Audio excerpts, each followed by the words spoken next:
Alam mo ba? Siyempre hindi pa, pero seryoso.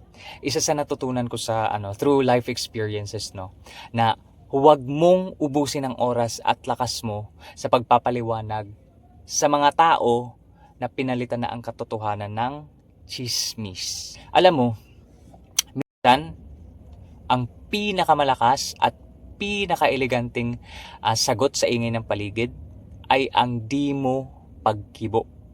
Hayaan mong ang malinis mong gawa at ang takbo ng buhay mo ang magiging matibay na ebidensya.